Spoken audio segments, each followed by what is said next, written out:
Boom! Boom, Don Grillo. How are you doing, my man?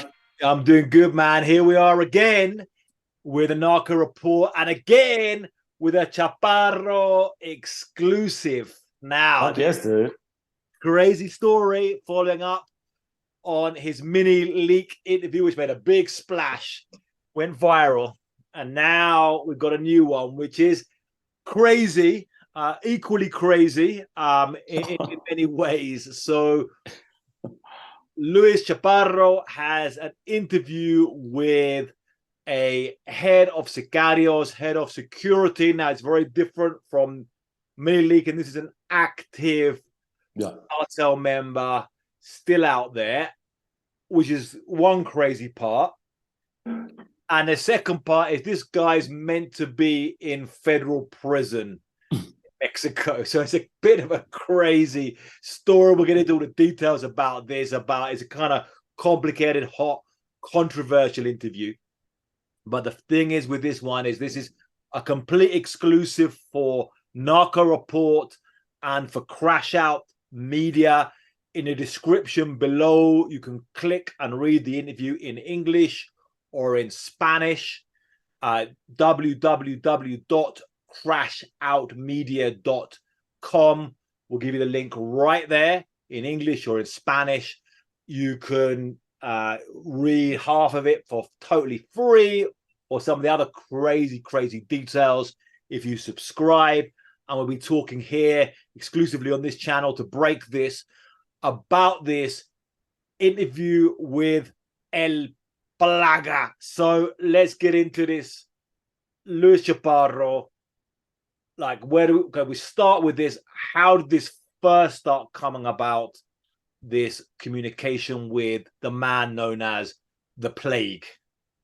Compa Grillo. So yeah, here we are again. Crazy story. And basically what happened at the beginning was that I reached out to him before he was captured in 2022. I reached out to him like in 2021 because I watched his socials, right? This is a man that, even though he is active in the streets, as you just said, like head of security, handling over 35 henchmen for this organization, he is very active on social. He posts his watches, he posts all of the different stuff. We'll get into more of the details of the kind of crazy stuff he posts online.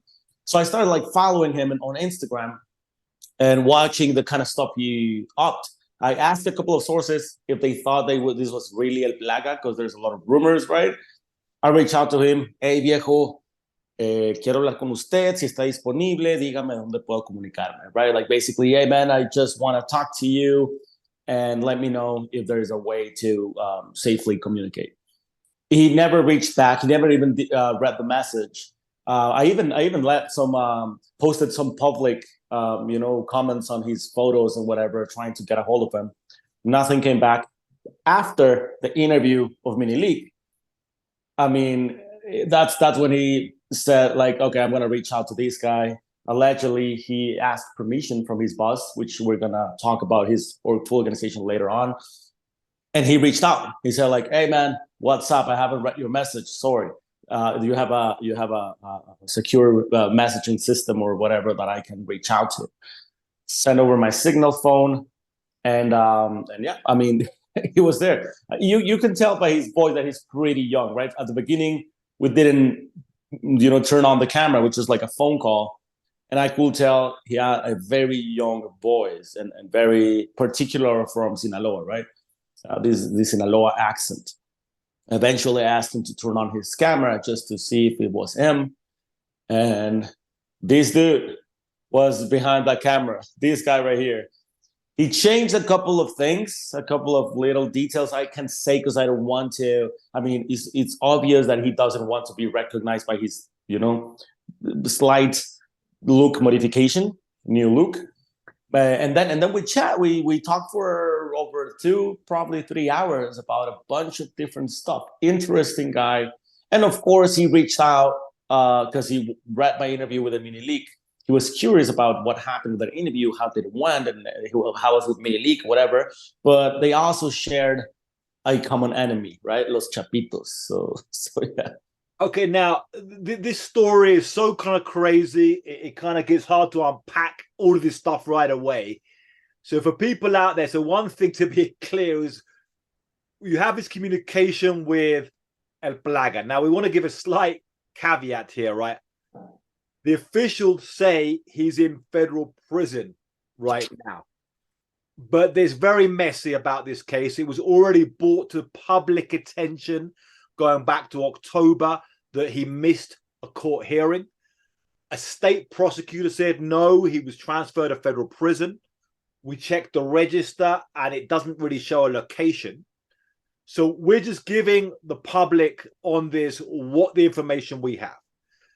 And this is a crazy narco war in Mexico. It's hard to know who or what to believe.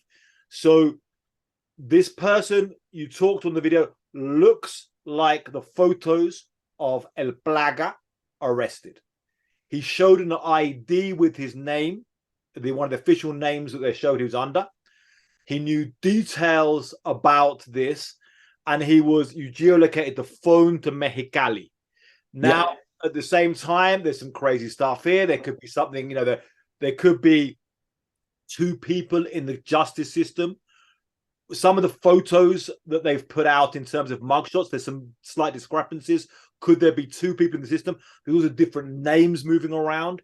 So there could be something, weird happening there that they could come back and say, we've got somebody in federal prison. He's this person and on what's going on. But this is what was out and reported. Now, tell people a little bit, like, who is the guy, who he works for, which cartel, who is his boss, which territories they're in, and what's his job? Definitely. So why I wanted to reach out to El Plaga is because he and his organization called Los Rusos, the Russians, headed by this man called El Ruso, who used to be right hand for El Mayo Zambada in Sinaloa, right? What I want to reach out, because there was a lot of rumors after the first Culiacanazo. In 2019, they tried to capture a video. A lot of the chapitos and different factions come out, turn the city upside down. They pull people out of prisons, whatever. You can find details about the Culiacanazo online. And then after that, we start to see a friction between the different factions of the Sinaloa cartel, right? The rumors that El Mayo was against Los Chapitos against El Ruso. And we started hearing those rumors until we see a major gunfight in Culiacan, just outside Culiacan, Agua Caliente, in a ranch outside Culiacan. That lasted for 3 weeks. They kept battling. So it was a massive shooting. And they say it was Los Rusos against Los Chapitos. There was a massive breakup there. And then Los Rusos went to relocate to the Valle de Mexicali and try to own Mexicali and then San Luis Rio Colorado. So the rumors were like, okay, Chapitos won. They couldn't beat the Chapitos, and that's why they had to leave. So there was a lot of rumors about this. And in the center, in the middle of this whole thing happening, it was this guy, El Plaga. A lot of, audio recordings from the walkies they used. He was fighting with El Nini. El Nini was making fun of him.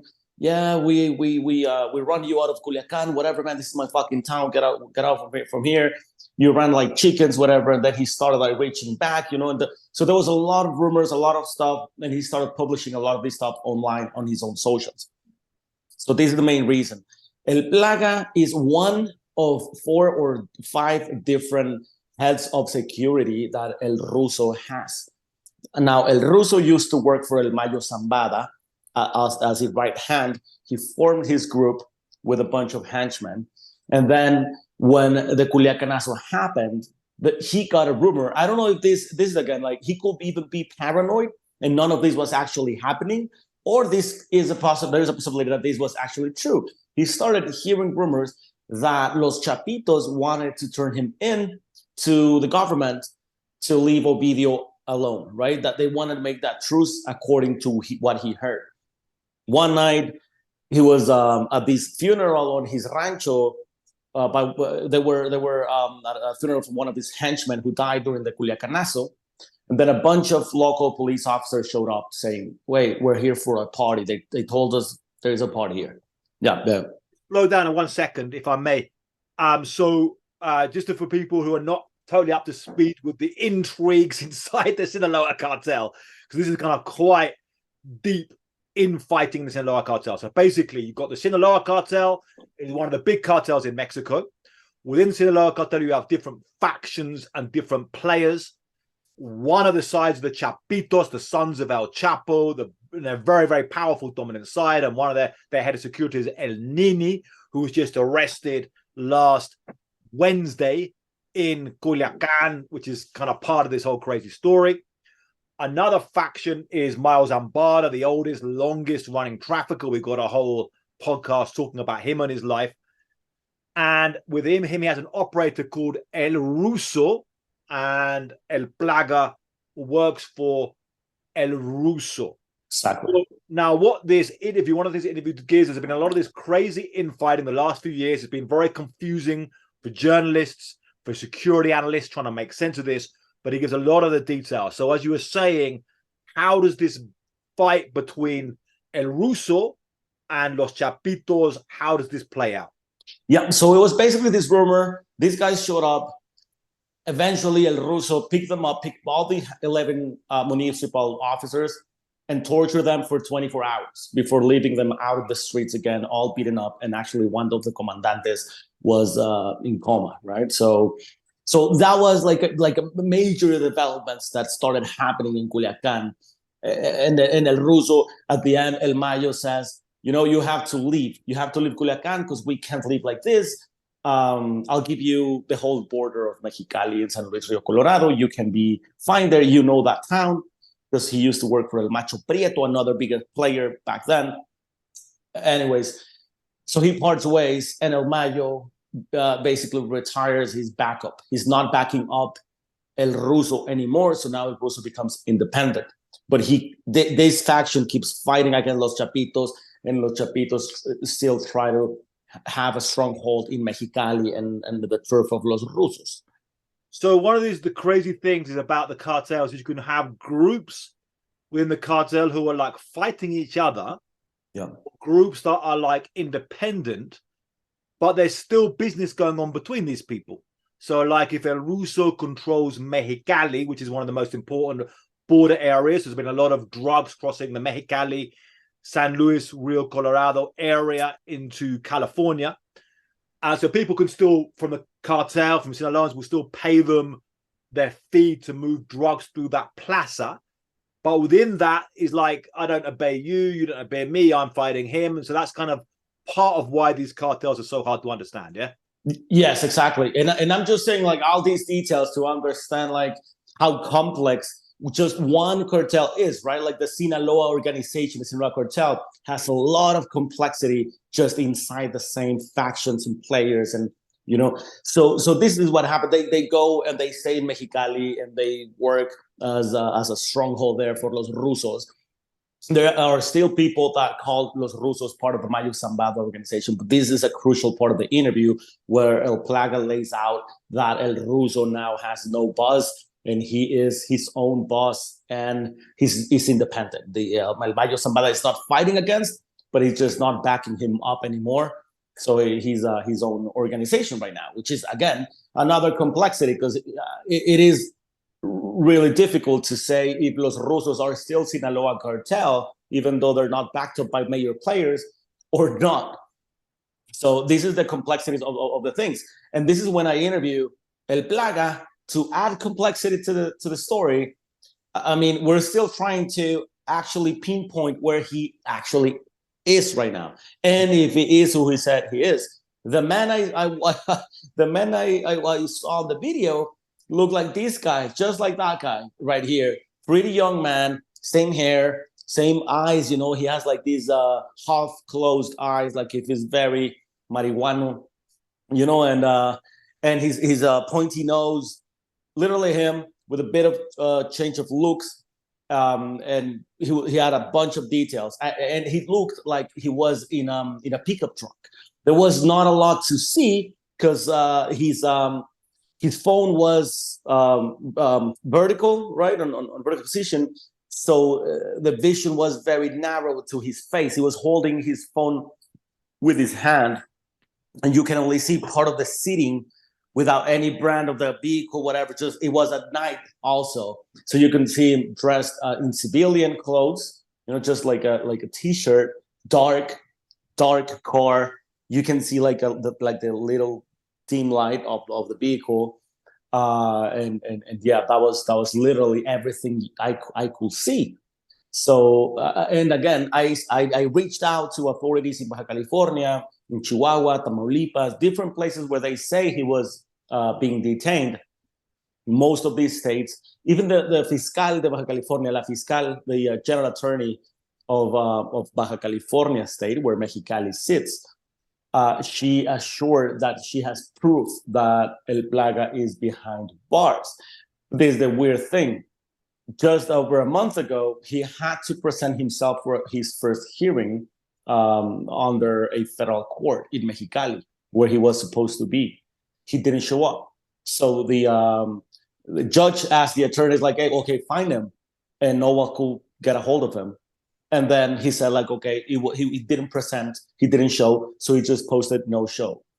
Again, if he is in federal custody, even if he's in Oaxaca, whatever they say he is, he was supposed to let the attorneys was supposed to let all of these guys know, right? That he was, oh no, you know what? He was actually moved to Oaxaca. So let's just move his hearing to Oaxaca. They didn't.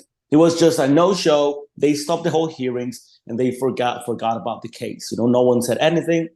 The fiscal said, we moved him to Oaxaca. I have all proof that he's there. We have no proof on the National Detention Registry, doesn't show up where he is. And he said during this interview that he was set free just 3 days after he was put in jail.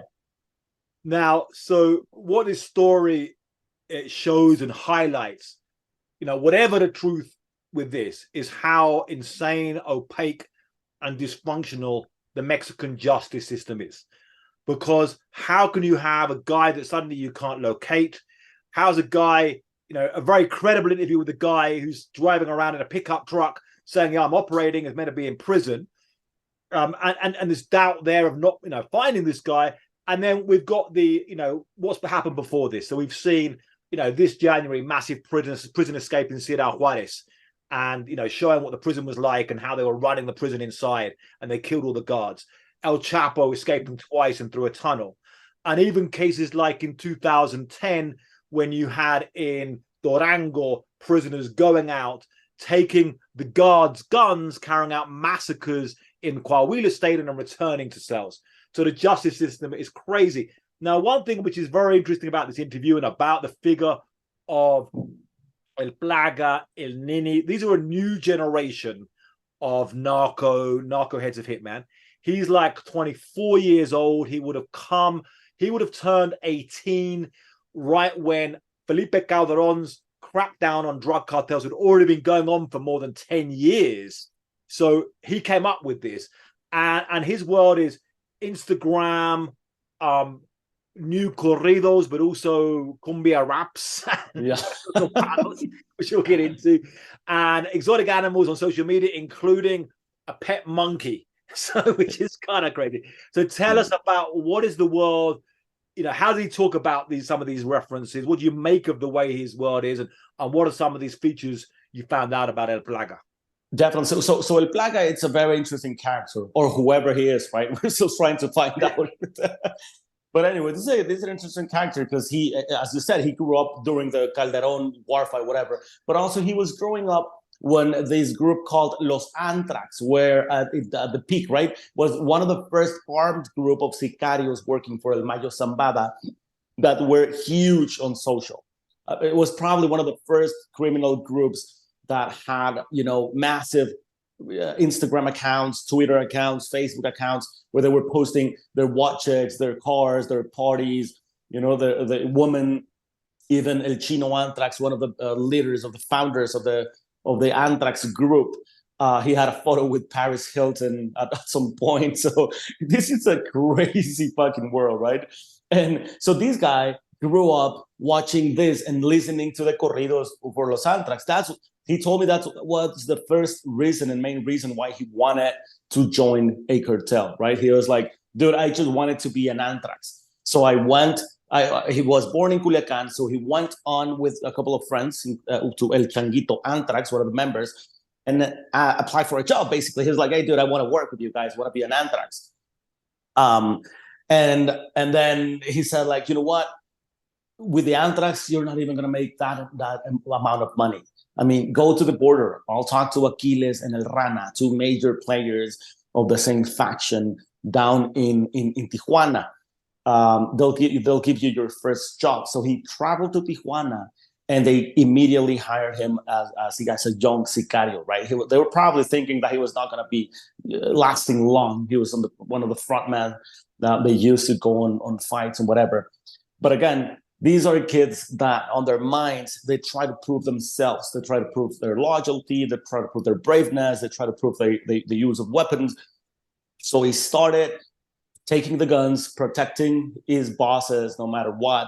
And he started making a background of, or a halo of being violent, like extremely violent. That's where he got his nickname, El Plaga, the plague, right? Because he leaves no one alive, just like a plague. That's why people started mocking him, saying like, oh, dude, you're just like a fucking plague. You're leaving no one alive. And so he grabbed that and he made that his persona, right? Like, okay, I'm El Plaga and I'm the head of security and I will give my life for my bosses. So this is how this guy grew up until right now. He has his own corridos, his own narcocorridos, his own cumbias, and his own cumbia raps, which is different genres. That he also has like some raps, like some hip hop songs dedicated to El Plaga. Online, he shares, wealthy, expensive luxury watches like Hubble's, Rolex, all these kind of stuff. Cars, vehicles, fancy dinners, traveling. Even he after he was said to be arrested, when a local news outlet said no one can find El Plaga in Mexicali, he posted a photo on his Instagram, and he was driving around Guadalajara, right in Zapopan, right? You could see the fancy buildings and whatever. He was driving through Zapopan. So probably to say, hey guys, what do you mean you can find me? I'm right here, I'm in Guadalajara state. I don't know what he was doing there. So this is a flashy guy who grew up with a generation of flashy people that are all extinct. I think there is no Antrax alive to this date. So and now he's kind of like his own kind of Antrax thing, Like, yeah, you're using the whole idea of anthrax disease and it becomes plague and it's kind of related to that. Now, he, as he told you, joined at 13 years old when he first got recruited into the cartels, which is crazy, but it's not uncommon. And we have people like Juanito Pistolas over in Tamaulipas. There was raps about him. He had his head blown off when he was 17 by the military. So these people often they're cannon fodder, and he survived and grew up. Now, why? A lot of people will be like, why are these guys on Instagram? If you're an active criminal wanted by the government, why are you on Instagram? Why are you showing off? Why are you getting songs commissioned about you? So what's the psychology behind that? So yeah, I think these guys, they live in the shadows, but at the same time, just imagine making that amount of money when you're 24, having that amount of weapon, and having over 30 other kids at your service. You make a call, they all go up in fired arms, right? And then you serve for this major player that you see in the news, and he's El Russo, he's the head of the Russos, whatever. So I think they want to show off. I asked him like, hey, dude, but why Instagram? Why are you so huge on Instagram? It's like, dude, I'm not sharing anything illegal. I'm not sharing anything that's gonna get me in trouble. I'm not sharing, because literally said like, I'm not sharing beheadings. I'm not sharing torture, that kind of stuff that he allegedly does, but it doesn't show on Instagram. It's like, I'm just showing mis lujitos, right? Like my luxury life, my watches, my pets. He recently posted a video a scar, right? This very expensive weapon. If you look for a scar online, it's over 150,000 pesos, which is I mean, even in the US side and then Mexican side, it's twice that amount. Very powerful gun used by the US military. And all around the gun was a narco pet. I mean, a narco monkey, like a small narco monkey, this mono araña, right? Spider monkey, using a diaper and grabbing the scar with curiosity, just folding his tail around the scar. And dude, it was mind blowing. It's like, what the fuck? Why do you have a monkey? I asked him like, what's up with the monkey guy? Like, what's up with that? He shared the story. You can read that online as well. I'm gonna give you that part of the story to go to crashoutmedia.com and find out what he said about this narco monkey. But this is the kind of dude that he wants to show up his luxury without, getting, quote unquote, getting in trouble. I'm guessing this is problematic for authorities, right? Because it shows how these kind of people can be out there, so flashy, so present, social, and at the same time working with the protection of several authorities, right? So, also when you see he has like 60,000, now there's a weird thing with his Instagram accounts. Like sometimes you can't tell if they're real narcos or somebody else just taking photos and putting them up there and pretending to be who want to like play that. But some of them look very, very genuine. And they're also having a big influence. I mean, this makes them narcos, but also social media influencers. So that has an impact. What kind of impact does that have, do you think, in like Mexicali, Sierra Juarez, Sinaloa, and in these places where you got young people on the internet seeing this stuff? Yeah, dude, absolutely. That's the thing. I mean, I'm strongly against the thought that music like narcocorridos could grab kids from the streets and make them try to become sicarios until I interviewed Plaga. So I was like, when he literally said it was the narcocorridos about the anthrax that draw me to try to be an anthrax, and now he's a fucking Plaga, So I'm like, I'm probably wrong with that opinion, right? And I think it is doing the same, it's having the same effect. Guys like El Plaga going huge on Instagram, showing luxury, showing money. It doesn't show when he was arrested, he was beaten up. He doesn't show when he got friends killed, like El Benny was killed right next to him. Doesn't show when the gunfights are pretty strong or when he has a close call of getting killed or getting ambushed or whatever. That's kind of, he only shows the luxury, right? And so other kids in Juarez, Mexicali, whatever in Mexico, probably even in the US, they're following this Instagram account. It's huge, 60,000 followers, and showing up with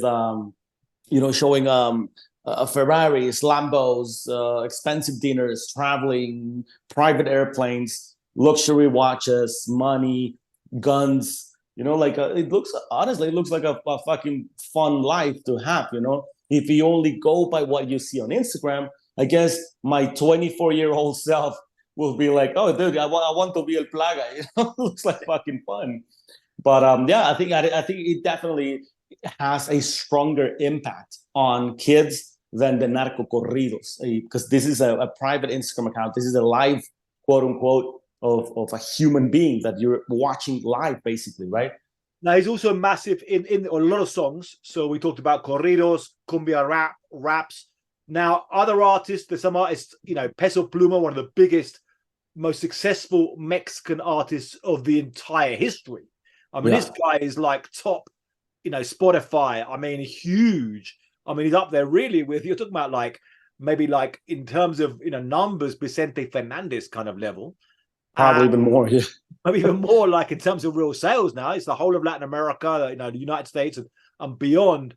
And he's got songs which are, allegedly, I'll say, about El Nini. Mm-hmm. Or about people from the Chapitos organization. El Plaga hasn't got quite that level of artist, but he's got some pretty big. He's got songs out there with a couple of million views on YouTube, some pretty big songs. What do you make of the narco corridos? Did he talk much about the corridos? Is he pleased with these? Is he, really into this stuff? Or what he said. He is always. I mean, he said all the narco corridos had to be approved. Like there's no artist that will have his name or his nickname or a song making a wink that it's talking about him without his approval. And he's like, all of us, we order these narcocorridos or these narco rock songs. Or sometimes they reach out to like, hey, dude, can I write a song for you? And then you say like, yeah, I'm gonna give you some details that I want on your song. So they give details about their lives, and then these guys start writing, and then they show him like the rough cut of the song, and they have to be approved to the very end until like, okay, this sounds great. This is the song I like. Otherwise, you're gonna get threatened, right? Like, why are you singing a song about me? Allegedly by Plaga. He's like, no, there's not a single song about me or El Nini or Ovidio or Ioan or El Chapo, whatever, that wasn't approved by the same people or at least by the same faction, right? So this is how this music industry works by El Plaga's words, right? This is how it's said. So basically, most of the songs we hear about El Plaga are approved by himself. This is how the business works. I mean, that's crazy. I mean, when we get to how much they're influencing major record artists on major record labels, and this is a message. This message is approved by the literally, dude, yes. Like they're approving a message which goes out mass audience. So it's incredible influence on the culture.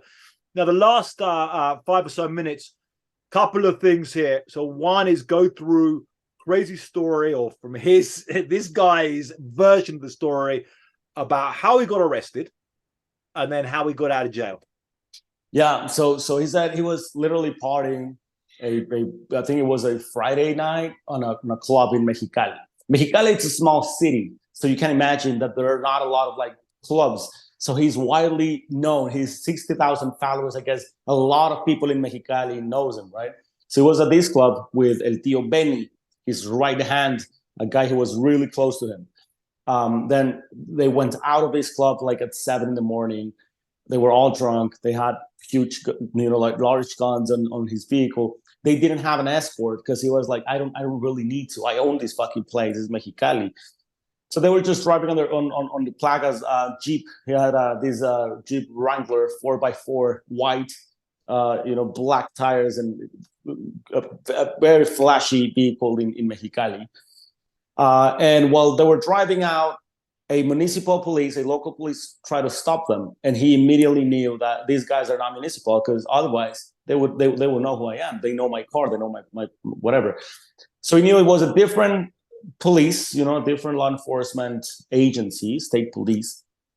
And so he was like, you know what? Let's not make this bigger. I'm just gonna stop. And then El Tío Benny, they were of course very high on coke. The autopsy of El Tío Benny allegedly said that he had fentanyl and cocaine on his system. So very probably El Plaga was having some as well.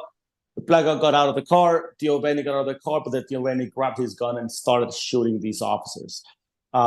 They killed him right on the spot. El Tío Benny dropped to the ground. The El Plaga's Jeep got stuck in the mud and in the mud, and then El Plaga began running. They grabbed him, they kicked his ass, took a mugshot where you can see his face all shattered. His nose was broken, his lips were bleeding and whatever, and put him in jail. It's like, okay, no one communicated anything. Like I didn't see even attorneys, authorities, nothing. They just locked me in jail, and I stayed there without communication with anyone during 3 days. On the third day, these officers showed up, saying like, "Hey, Plaga, you're leaving. Time to go." They just opened my cell, give me back my belongings, my tennis shoes and all that stuff, my clothes, and they let me out. And I asked him like, "Well, but did you negotiate? Did you pay someone?" He's like, "I think that was El Russo. That was my boss who made an agreement to ask for my freedom, right?"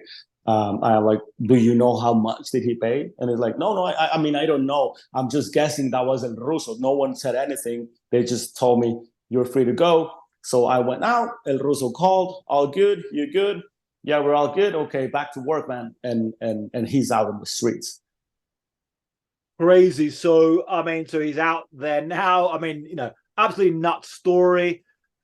falling on the back of Mini going to have another big impact. How are you feeling, Luis? You're kicking a lot of stuff these days with the journalistic stuff. Are you feeling okay? You're keeping up all out for Mini hasn't been too bad. I mean, it's still iffy, because I mean, I'm not interviewing fucking NFL players or whatever. It's these kind of people that they also share a common enemy, los chapitos. So by putting this kind of stuff out, some of the chapitos, not even their own people, some of the chapitos fanboys, they believe that, okay, so you're literally against these guys, right? One of the chapitos, one of the people that are close around the chapitos faction, that he could call himself chapitos, reached out with an exchange of messages. Wasn't really gruesome. I thought honestly that it was. I'm not going to reveal the details of the message because it was a private message, but there is communication now within that faction, and I think they pretty much, for what I understand by this man that is speaking on behalf of los chapitos, that there is no animosity. There is nothing like against me for writing this stuff. They just want to also say version of how things happen and stuff. He just told me that they're waiting for the right time to do so. So probably eventually we're gonna have another cool fucking story here. But I mean, it's a thin line that you're because at the same time it's like, is this really him? Is this really El Plaga, El Mini League, and then these guys, and then different sources? So it's a very thin line to work. Yeah, well, I mean, there you've got it. So check it out. Check out the story. Link below in English or Spanish or whatever your first language or language of preference is. www.crashoutmedia.com. Subscribe to this channel. Subscribe to Luis's channel, which is Luis Chaparro. CHAPARRO on YouTube. Keep following us. Contributions, subscriptions to Crash Out Media, well appreciated, so that we can make this happen and do what the real mainstream media are struggling to cover with this insane narco war. Check out all Luis's socials and where to contribute and help Luis keep safe and keep well and keep bringing this good stuff. And like he was saying, we're not on anybody's side. Chapitos, Rusos, Damaso, DEA, Mexican government, which is bringing and covering the news, covering these stories. It's a really important issue. So keep checking this out. All best. Peace out. Absolutely, my man. Thanks a bunch again. And let's keep breaking it on crashoutmedia.com, bro. Boom. Reverse boom. Outro boom.